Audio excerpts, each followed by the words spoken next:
Hi, my name is Holly Adams, and I am going to educate you today on sleep deprivation.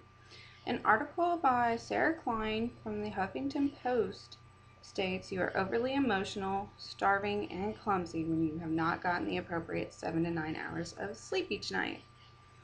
So, I'm going to start with a story. Last week, I started getting this crazy flash of light from the side of my eye. I thought I was going nuts. But anyway, I went to my eye doctor who noticed a irregular vein in there. So she sent me to a retina specialist. And so I go to the retina specialist, and I'm the youngest one in there by at least 50 years. But anyway, he does all these tests, and he doesn't really see anything that's wrong.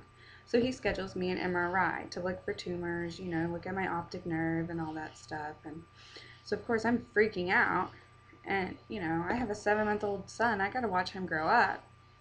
But anyway, so I have my MRI, and I go back to see him, and I have my son with me. And first thing when he comes into the room, he says, "How's this little guy sleeping?" I'm like, "Well, sometimes he sleeps good, sometimes not so good. He's 7 months old." So anyway, he's telling me that everything looks clean on my MRI, thank God. And he doesn't really see anything wrong. But he starts asking me more personal questions, and I tell him I'm a single mother, and I work full time, and I go to school full time. And he said, "Okay, well, I think this flash of light that you're having in your eye is from sleep deprivation and stress." So sleep deprivation can do some crazy things to you. I definitely know firsthand.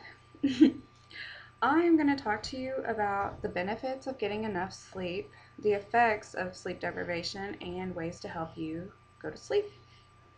So anyways, the benefits of sleep are obvious. Well, most of them are. But the American Psychological Association says when you get the appropriate amount of sleep each night, that your memory and concentration increase, and your immune system is better. Being students, we all, need good memory and concentration. And I know I have problems with that. I have to, wait until my son's in bed to even get started with homework, and so I'm up late and miss out on sleep anyway. So, my memory and concentration is not too great. But hopefully one day I will get to catch up on sleep. We'll see. The effects of sleep deprivation are, just crazy. There's so many. And on WebMD, I found this article on the short-term effects by Michael J. Bruce. The short-term effects of sleep deprivation are decreased performance and alertness, memory and cognitive impairment, poor quality of life, stress, occupational injury, and even automobile injury. I've heard growing up that driving while you're sleepy, like really tired, and driving while you're drunk is kind of the same thing.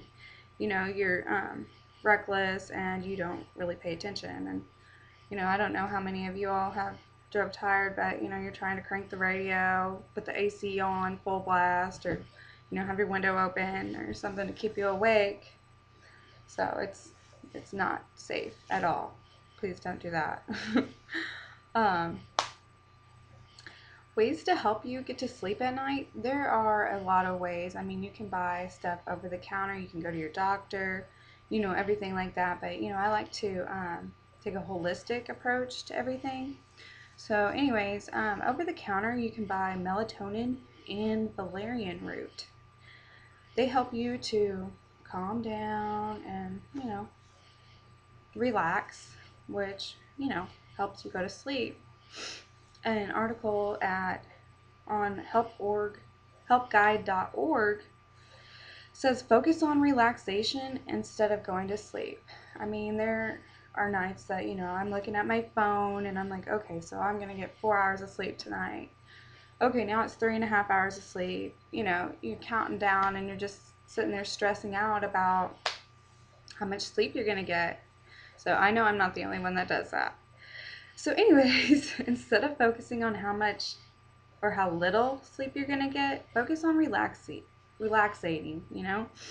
Just get in a happy place and just forget everything. Well, try. So, another thing that you can do to sleep better is eat right and exercise every day. So, I started P90X, which I do not recommend. It is hard and oh my gosh. Anyway, sore all over. Um, but starting an exercise routine will help, get some of your energy out and stress. And, exercising does create endorphins. So, yeah, that's always a good thing and it's good for your health. Another thing that I have a big problem with is caffeine. On helpguide.org it says to cut out all caffeine. Well, I start off the morning drinking a pot of coffee to myself. Caffeine's just there. And, so by the time it's time to go to bed, I'm wired and not ready, and my mind's going 90 to nothing. So that will help you go to sleep. So, anyways, those are the benefits and effects of sleep deprivation and ways to help you get to sleep. So I hope you all can get some better rest and not be sleep deprived. The benefits of getting enough sleep definitely outweigh the effects of sleep deprivation. So anyways, thank you for watching and happy slumber.